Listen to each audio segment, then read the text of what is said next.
हम्म। तो हमें जो डिस्कस करना है आज, रेंज ऑफ रैशनल फंक्शन, ठीक है, लीनियर टाइप।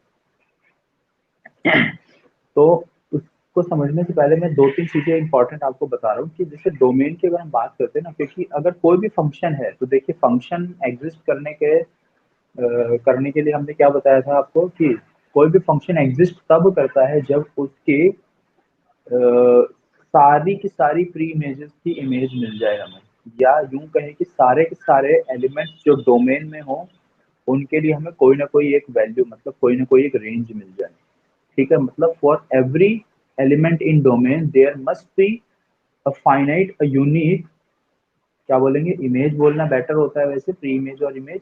लेकिन अगर डोमेन बोलते हैं तो फिर हम उसे रेंज भी बोलते हैं कि मतलब for every element in domain there must be a unique value of range. ठीक है ना, तभी वो फंक्शन डिफाइन होता है। ठीक, तो इसलिए हमें याद क्या रखना है, दो चीजें, डोमेन और रेंज। तो डोमेन के लिए क्या चीज ध्यान रखनी है आपको, क्योंकि फाइंड हमें यही करना होता है।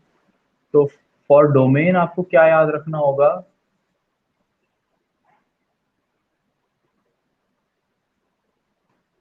डोमेन के लिए हमें बस केवल और केवल एक चीज याद रखनी है, दो दो बातें याद रखनी है। क्या,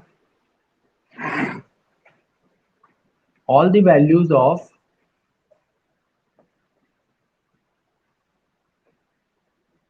एक्स, ठीक है, all the values of x for which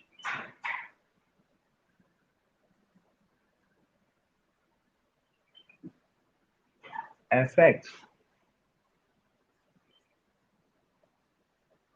must be real. ठीक है, एफ एक्स जो होना चाहिए एक्स की सभी वैल्यू के लिए रियल होना चाहिए। ठीक है, एंड फाइनाइट होना चाहिए।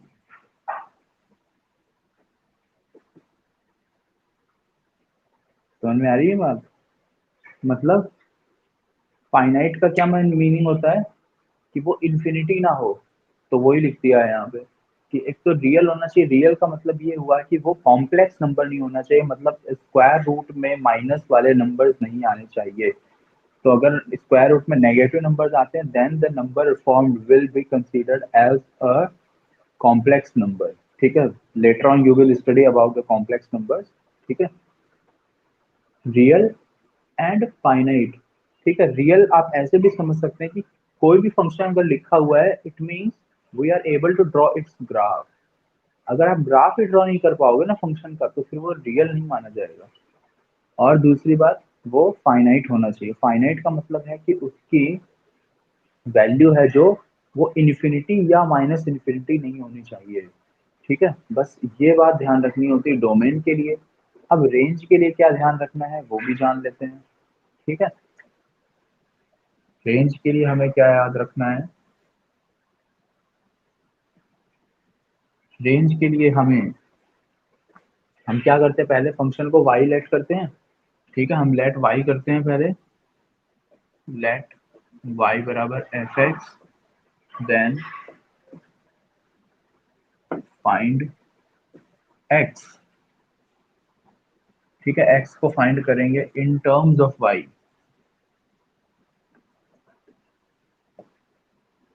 इन टर्म्स ऑफ y। ठीक है, हम y के बराबर एफ एक्स सेट करते हैं, then find x in terms of y, जिसे हम बोलते हैं एक्चुअल में इनवर्स फंक्शन। ठीक है, जिसे हम इनवर्स फंक्शन बोल देते हैं, वो हम फाइंड करेंगे। एंड देन इनवर्स फंक्शन जो आएगा वो आएगा y के टर्म में, देन वी सॉल्व,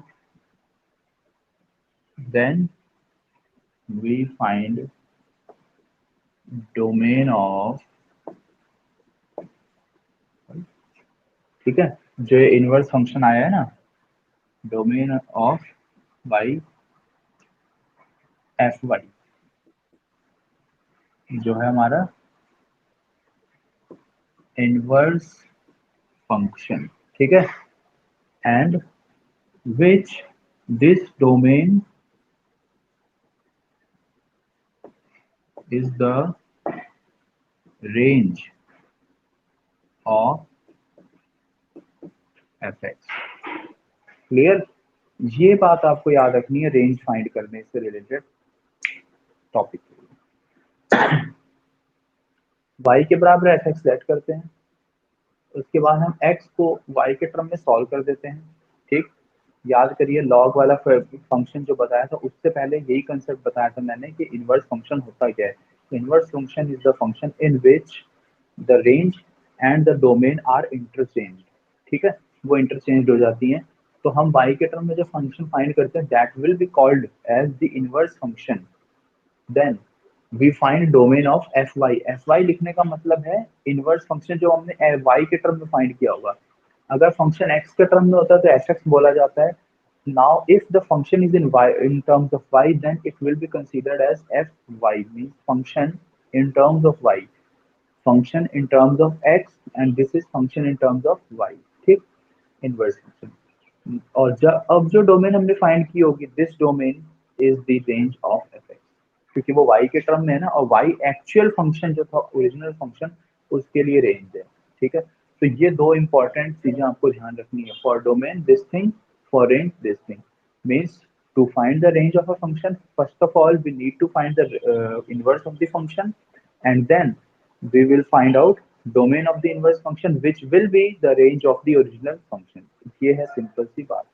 ठीक, अब हम करते हैं क्वेश्चन को सॉल्व। ठीक है, देखो रेंज जितने भी क्वेश्चन मैंने क्या करवाए हैं ना आपको देख लेना आप ध्यान से एक बार फिर से उनको, आपने सॉल्व करके भी देखे होंगे। हमेशा हम y के बराबर लेट कर देते हैं। ठीक है, सेम कंसेप्ट हम यूज करेंगे अभी भी। ठीक, अब हम बस ये है कि अभी तक जो रेंज फाइंड करनी सीखी थी हमने पॉलिनोमियल फंक्शन के लिए देखा था जिसमें कंप्लीट स्क्वायर का एक मेथड यूज हो गया था। ठीक, एक हमने कौन सा फंक्शन देखा था, पॉलिनोमियल फंक्शन के लिए देख लिया था हमने, और लीनियर फंक्शन के लिए देख लिया था हमने। आइडेंटिटी फंक्शन की हमने बात की थी उसमें फाइंड आउट हो गया था वो, और स्क्वायर रूट में हो गया था। करेक्ट, तो ये सारे फंक्शंस में हो चुके थे फाइंड आउट। अब जो आज हम डोमेन ये फाइंड आउट करेंगे वो किसके लिए फाइंड आउट करेंगे, अब जो प्योरली रैशनल हो और लीनियर टाइप में। तो हमने एक एग्जांपल कंसीडर कर रहे हैं यहाँ पे।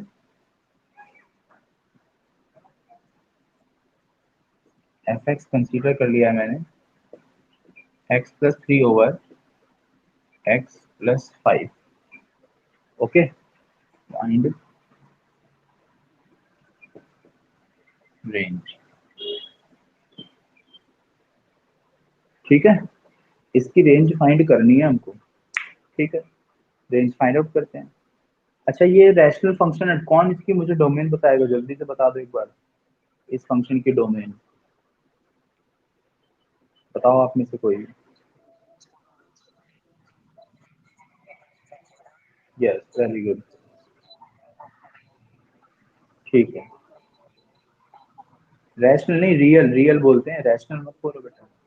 हाँ ठीक है ना, रियल नंबर माइनस करली ब्रैकेट -5। ठीक है, क्योंकि ये रैशनल नंबर है, रैशनल सॉरी रैशनल फंक्शन है, और रैशनल फंक्शन एक तरीके से रैशनल नंबर का ही कंसेप्ट है कि मतलब रैशनल नंबर जो होते हैं उसमें डिनोमिनेटर जीरो नहीं होना चाहिए।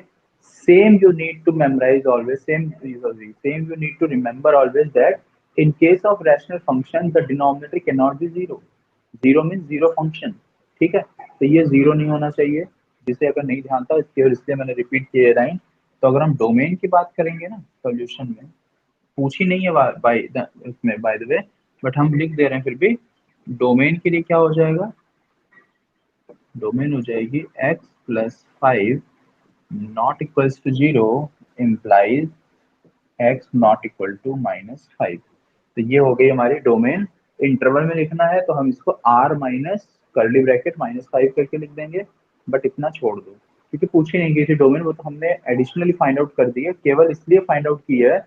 पता है क्यों फाइंड आउट की है, डोमेन रैशनल फंक्शन में लिखनी होती है बस, और स्क्वायर रूट फंक्शन में लिखनी होती है। उसका सबसे बड़ा एक रीजन है क्योंकि अगर मान लीजिए हम इसकी रेंज फाइंड आउट करते हैं, ठीक है, और वहां पे हो सकता है एक ऐसा नंबर बन जाए जिसकी वजह से कोई आंसर आ रहा हो और वो -5 की वजह से ना आ रहा हो, तो हमें वो सब्ट्रैक्ट भी करना होता है, केवल इसलिए लिखते हैं। दूसरी बात, यहाँ पे देखो डोमेन के लिए क्या लाइन लिखी हुई है पहले, all the values of x for which F x must be real, सभी के लिए ये रियल ही आएगा क्योंकि स्क्वायर रूट है नहीं, स्क्वायर रूट आता तभी प्रॉब्लम आती है। एंड दूसरा टर्म क्या है, फाइनाइट। बेटा अगर हम यहाँ -5 रख देंगे तो -5 + 5 becomes 0, it means function becomes something upon 0 मतलब इंफिनिटी। तो इस वजह से पहले डोमेन बतानी पड़ी, ठीक है। बाकी सब फंक्शन में बताने की जरूरत नहीं होती, दो फंक्शन में बताने की बहुत जरूरत होती है। कौन कौन से हैं दो, स्क्वायर रूट फंक्शन एक तो, और दूसरा ये वाला है, ठीक है। ओके, तो ये हमने फंक्शन लिख दिया है, सॉरी डोमेन फाइंड आउट कर दिया। अब रेंज के लिए हम क्या करेंगे, तो रेंज के लिए हमने लेट किया, लेट y बराबर दिस फंक्शन x+3/x+5, ठीक है। अब हम इसको क्रॉस मल्टीप्लाई कराएंगे तो एक्स वाई बन जाएगा ये, plus 5 × y equals to x+3, correct. ये आ जाएगी स्टेप, क्रॉस मल्टीप्लाई कर दिया है मैंने, ठीक। तो x y, x × y, 5 × y, x y+5y equals to x+3, okay. And then इसके बाद क्या होगा, अब हमें क्या करना होता है याद रखिएगा, हमें y के टर्म राइट साइड में करने हैं, x के टर्म लेफ्ट साइड में करने हैं। तो x कहाँ आ रहा है, देखो एक तो x इस टर्म में है, एक x ये है, तो दोनों टर्म एक साथ रखो लेफ्ट साइड पे। तो हमने लिख दिया एक्स वाई माइनस का x, ओके, इक्वल टू यहाँ पे बराबर, और 3 और ये 5y इधर आके ट्रांसपोज हो जाएगा, 3 - 5y बन गया, ठीक है।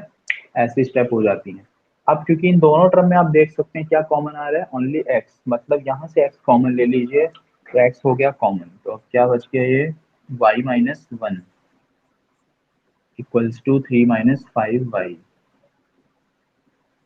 और अब देखो यहाँ से x की वैल्यू क्लियरली क्या आ गई है, 3 - 5y होल अपॉन y-1।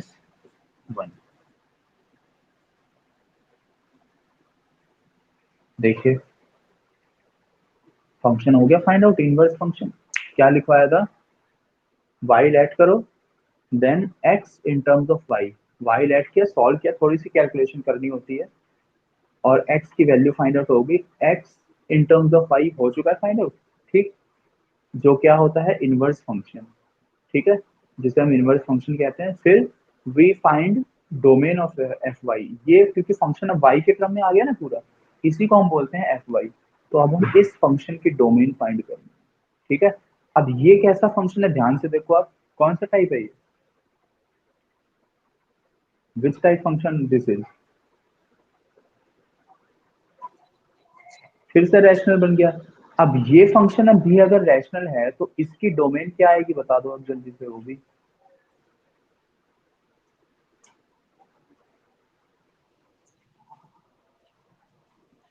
बिल्कुल, वेरी गुड, ठीक है ना, क्योंकि ये भी रैशनल है तो हमें पता है ये फंक्शन भी डिफाइन कब होता है, जब डिनोमिनेटर की वैल्यू 0 नहीं होनी चाहिए। तो बस वही लाइन आपको लिखनी है।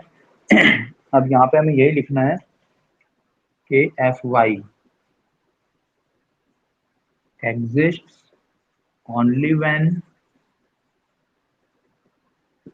y-1 नॉट इक्वल्स टू 0 और y नॉट इक्वल टू 1, बस रेंज यही है। तो अब लास्ट में लिख देंगे हम यहाँ पे रेंज ऑफ एफ एक्स कितनी हो गई, therefore range of fx is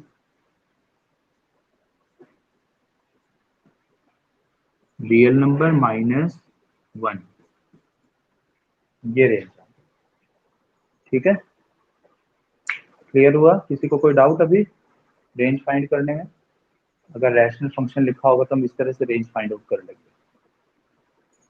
बताइए समझ में आया ये, सभी को आ गया।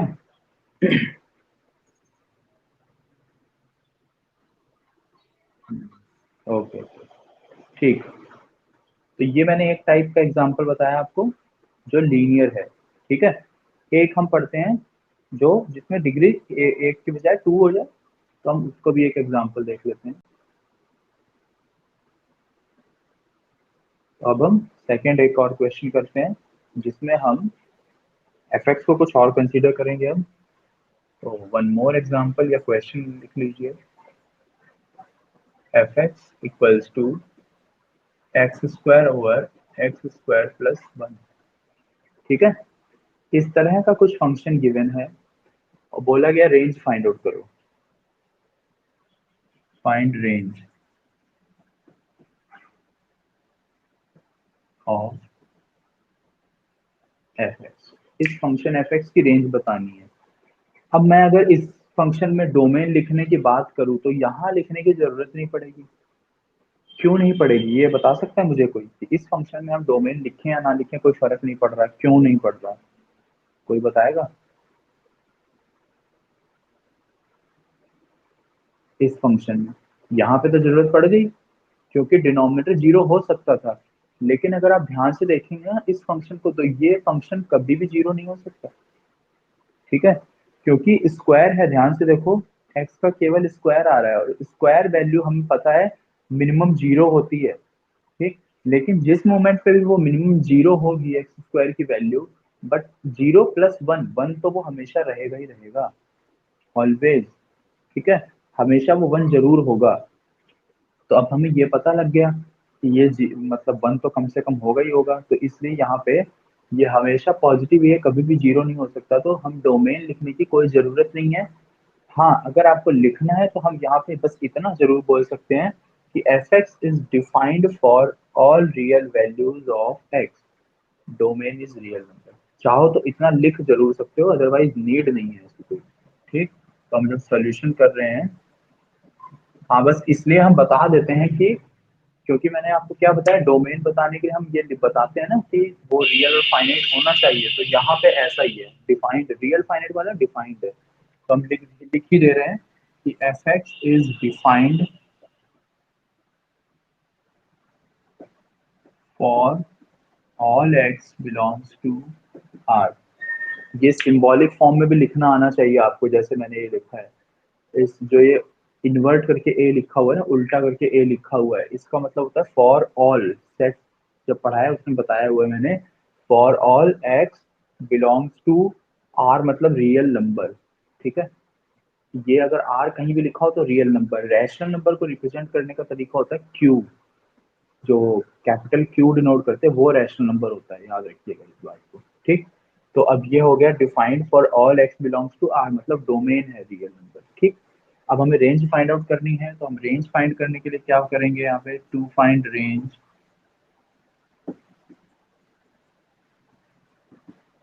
Same method, let the function equals to y, let y बराबर x square over x square plus one, ऐसे लिख दिया, क्रॉस मल्टीप्लाई करा देते हैं और ये एक्स स्क्वायर हो गया वाई प्लस वाई बराबर एक्स स्क्वायर। ठीक, इस तरह से हो जाएगा, ये एक्स स्क्वायर इधर निगेटिव आ जाएगा, तो ये आ गया एक्स स्क्वायर वाई माइनस का एक्स स्क्वायर बराबर वाई इधर आके माइनस वाई बन जाएगा। ठीक है, और करके हम इसको ऐसे भी लिख सकते हैं, एक्स स्क्वायर दोनों में कॉमन है, बचेगा वाई माइनस वन बराबर माइनस वाई। ठीक, और नेक्स्ट स्टेप में एक्स स्क्वायर कॉमन ही रह जाएगा, ये बन गया कैसा, minus y upon y minus one, तो और करो, यहाँ पे वन कॉमन लो, माइनस कॉमन ले लो ताकि नेगेटिव हट जाए यहाँ से, तो एक्स स्क्वायर कितना हो गया, y upon one minus y, इतना आ गया। ठीक है, लेकिन क्योंकि ध्यान दो यहाँ पे एक्स का स्क्वायर है, तो स्क्वायर हटाने के लिए आपको पता है स्क्वायर रूट लेना होता है, तो एक्स स्क्वायर पूरे पे आ जाएगा इधर ऐसे करके रूट, ये वैल्यू आ गई एक्स की जो है एफ वाई, मतलब इनवर्स फंक्शन आ गया है अब। ठीक है, अब ये कब डिफाइंड होगा वो सोचना है। ठीक, तो अब हम यहाँ पे लिखेंगे इसको, एफ वाई लिख दो चाहे आप। ठीक, तो हम लिख देते हैं एफ वाई इज डिफाइंड, ठीक है, कब डिफाइंड होगा, ओनली व्हेन ये value y upon 1 minus y is greater than equal to 0, है ना। स्क्वायर रूट में कोई भी फंक्शन जो लिखा होता है वो कैसा होना चाहिए, ग्रेटर देन और बराबर 0 के। ये हो गया वो, ठीक। अब फिर से ध्यान दो, न्यूमरेटर डिनोमिनेटर दोनों आ रहे हैं, याद करिए कल ऐसा क्वेश्चन कराया था मैंने, स्क्वायर रूट में न्यूमरेटर डिनोमिनेटर लिखा होता था, ठीक। तो अब हमें ग्रेटर देन 0 चाहिए, मतलब ये न्यूमरेटर ये डिनोमिनेटर, फ्रैक्शन वाला कंसेप्ट लगेगा फिर से। तो अब हमारे पास दो केस बनेंगे इस बार भी, तो हम दोनों केस को सॉल्व कर लेते हैं। तो अब केस 1 क्या हो जाएगा,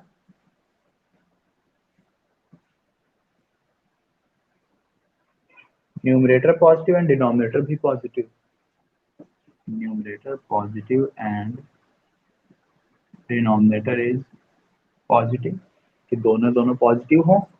तो दोनों पॉजिटिव कब हो जाएंगे, जब y greater than equal to 0 हो जाए एंड 1 माइनस वाई जो है वो भी ग्रेटर 0।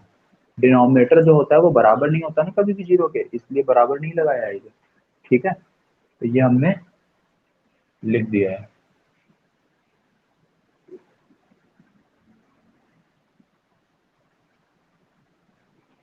यहाँ से तो y ग्रेटर देन 0 इटसेल्फ यही वैल्यू रह जानी है, y greater than equal to 0 and इधर से क्या हो जाएगा, y निगेटिव है ना, माइनस वाई ग्रेटर देन -1 ऐसे आएगा, ठीक है। लेकिन अब ध्यान देना क्योंकि माइनस लगा हुआ y के पास, अगर वेरिएबल जो भी है x हो चाहे y हो, अगर वो निगेटिव होता है तो क्या करना होता है, माइनस वाली वैल्यू से मल्टीप्लाई करना होता है to make the coefficient positive. तो जब हम इसको अगर पॉजिटिव बना के लिखना चाहेंगे तो क्या करना पड़ेगा, -1 से मल्टीप्लाई, तो -1 से मल्टीप्लाई करते ये तो y बन जाएगा और ये +1 बन जाएगा। लेकिन इनइक्वालिटी का साइन भी चेंज हो जाता है, याद रखना इस बात को आप, ठीक है।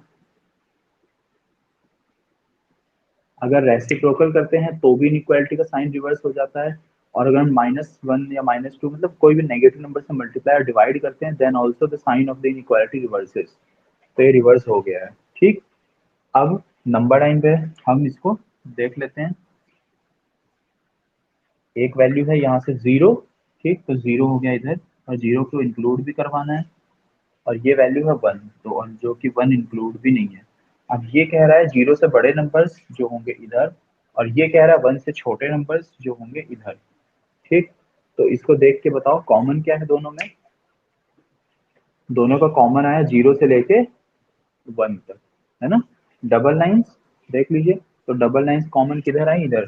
तो हमने लिख दिया y बिलोंग्स टू 0 से +1, और 1 को देखो ध्यान से, 1 इंक्लूडेड नहीं है, तो 0 से 1 इस तरह से हमने लिख दिया, ठीक। केस 1 हो गया। केस 2 भी इधर ही देख लेते हैं, हम सॉल्व कर देते हैं यहीं पे। केस 2, केस 2 के लिए क्या होगा, न्यूमरेटर भी नेगेटिव और डिनोमिनेटर भी नेगेटिव, तो m negative and d also negative. Numerator की वैल्यू है y लेस देन 0 एंड दूसरा 1 माइनस वाई लेस देन 0, ठीक। अब यहाँ पे क्या होगा, इस केस में क्या आ जाएगा, ये तो खुद ही value y less than equals to 0, यहाँ से कितना आ जाएगा, -y लेस देन -1, ठीक। फिर से देखो ये नेगेटिव आ रहा है, नेगेटिव को पॉजिटिव करना होगा, पॉजिटिव कर देंगे जैसे ही, तो साइन फिर से जाएगा बदल, तो y ग्रेटर देन जाएगा 1 के इक्वल, ग्रेटर देन 1 हो जाएगा, ठीक। फिर नंबर लाइन ड्रॉ करनी पड़ेगी, 0 जो कि इंक्लूड भी होगा और 1 जो कि इंक्लूड नहीं होगा, ठीक। अब क्या बता रहा है देखो, 1 से बड़े नंबर्स, 1 से बड़े नंबर्स हो गई ये, और ये कह रहा है 0 से छोटे नंबर्स या बराबर वैल्यू जो है ये, क्या कुछ कॉमन है, दोनों में तो कुछ भी कॉमन नहीं आया, है ना, कुछ कॉमन नहीं आया, तो यहाँ पे क्या हो जाएगा फिर y बिलोंग्स टू 5, इस केस में 5 और इस केस में ये। तो दोनों का, क्योंकि हम क्या करते हैं, दोनों केस का यूनियन लेते हैं, तो यूनियन लेने में इसका और जब इसका यूनियन करेंगे तो फिर आंसर ये बन जाएगा, वो ऐसे ही रह जाएगा। तो क्या बन जाएगी फिर, range of f x is equals to 0 to +1। बस ये हो गया रेंज। ठीक है, तो कंसेप्ट देखिए ध्यान से, वही चीज लिखी हुई है। ठीक है, उसमें कुछ भी फर्क नहीं हुआ। ठीक है, उसमें कोई भी चेंज नहीं आएगा।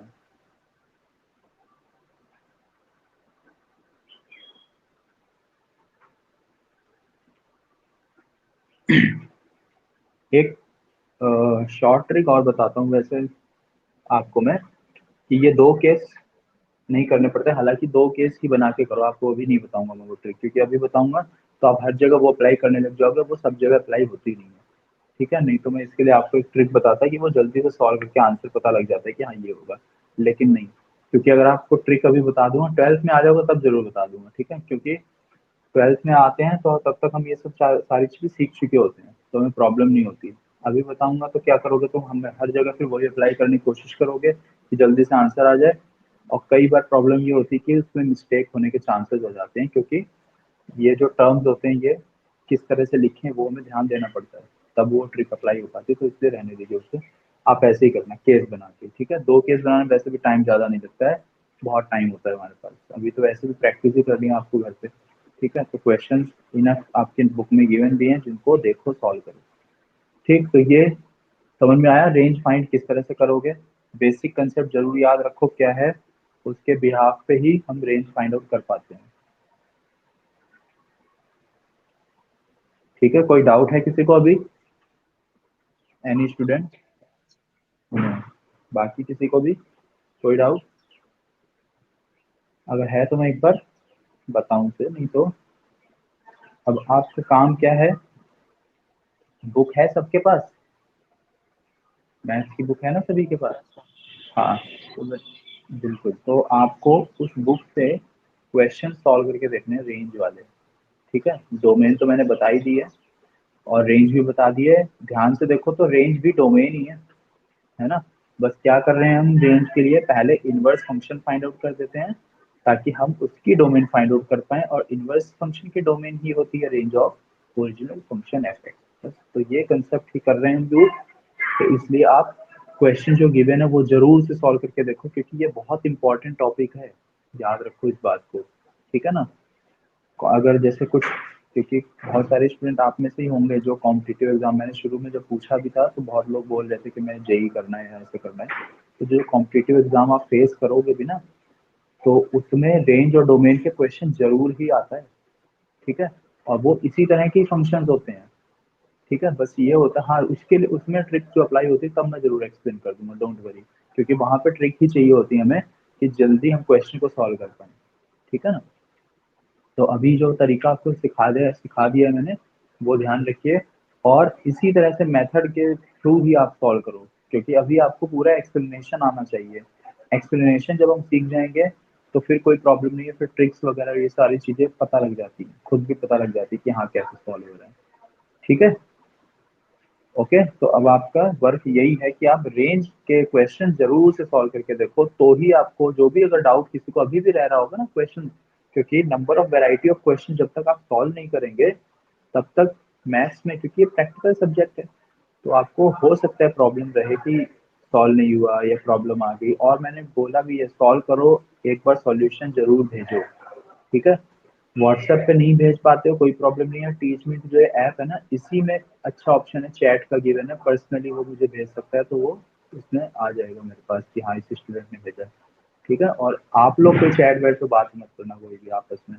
ठीक है, वो भी हमें पता लग जाता है, कहीं आप सोचो कि आप बात करोगे हमें पता नहीं लगेगा, सब पता लग जाएगा, क्योंकि एडमिन तो हम ही है चैट में इसमें भी। ठीक, तो क्योंकि अगर वो चीज़ें करोगे तो बेटा फिर डिसेबल करना पड़ेगा, उसमें आपका ही लॉस होता है। क्योंकि कई बार क्या होता है, मान लो मैं पढ़ा रहा हूँ उस टाइम पे आपकी हो सकता है आवाज़ ना आ रही हो, तो आप एटलीस्ट चैट बॉक्स में कुछ लिख सकते हैं कि ये चीज़ पूछनी है या ये एक्सप्लेन करना है, तो एनीथिंग, तो वो आप ही के लिए बेनिफिशियल चीज़ इसमें गिवन है। ठीक है, तो अभी किसी को डाउट अगर नहीं है तो आप डिस्कनेक्ट कर सकते हैं, बट आज क्वेश्चन जरूर सॉल्व कीजिएगा रेंज के।